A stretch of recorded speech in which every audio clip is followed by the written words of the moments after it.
So I went traveling 9 months ago.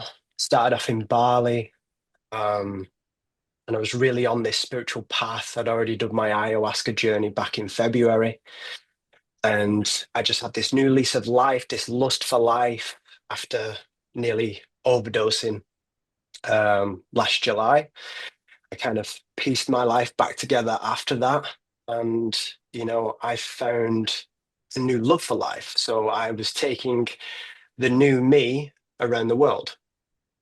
And I did 2 months in Bali, and then Kundalini spontaneously smacked me in the jaw. What is happening to me?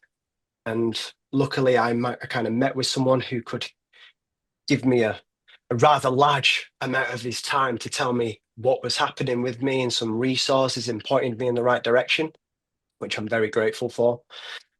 And then yeah, went through the motions of all the mystical experiences, all the stuff that I didn't even know could happen to a human being.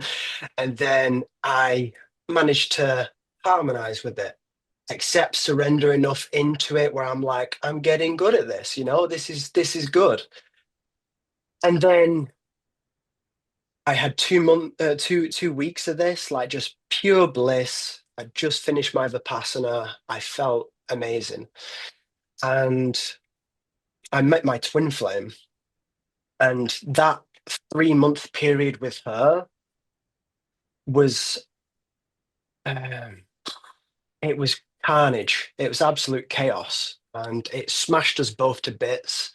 And it was forever smashing the ego to bits to come back together anew. And we were doing this dance that was painfully beautiful.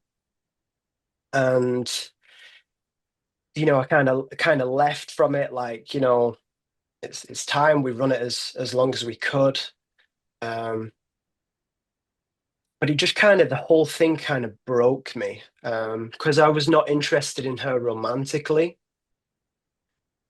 but I felt like I was being puppeteered to play this role as if higher self had hold of the wheel and I had no say in what was going on.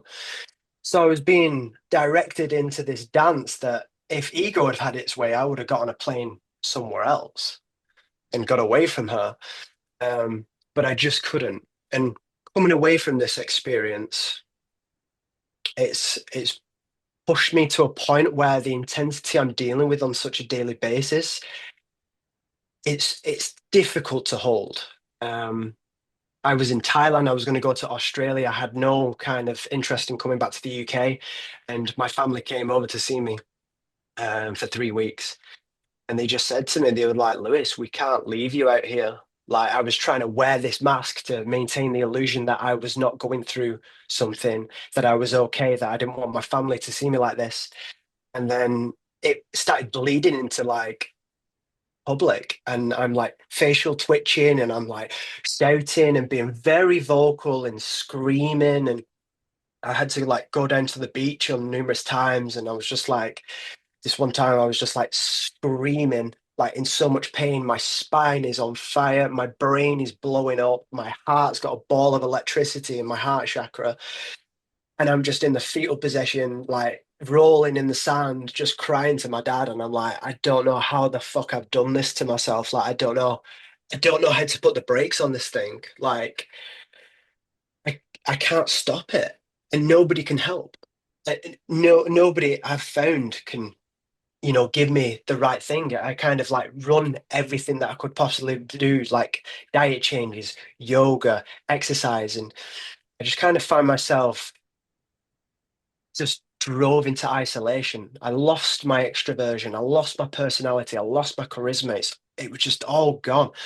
And they brought me back home, which was a very traumatic ordeal.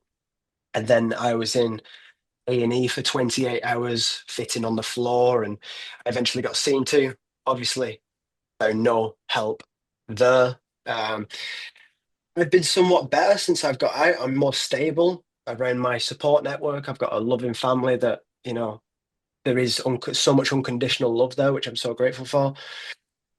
Um, but right now, I guess the question is how do I move forward? Because I can't hold a job right now. I can't find comfort in video games. I picked up video games again. It's not me anymore. I can't find anything on TV to watch. And if I just kind of sit with myself, it just erupts. Mm. It's just a lot. It's almost never ending.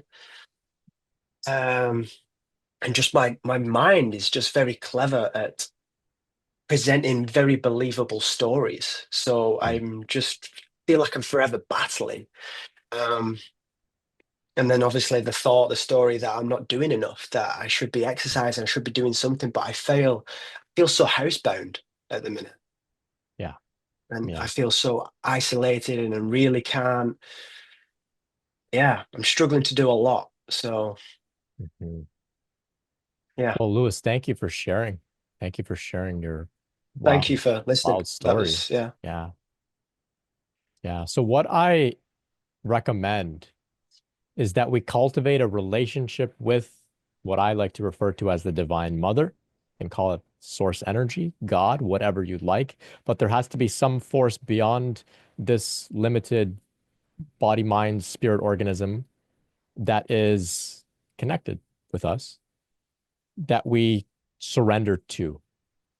And to put it simply, while I understand that it's very challenging what you're going through, I understand.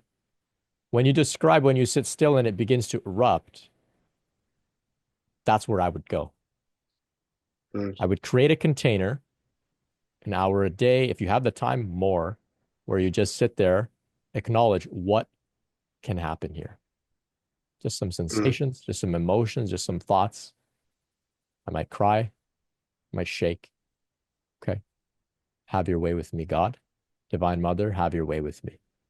And mm, on the other end of that, then there is the release, the peace, the ends of this process.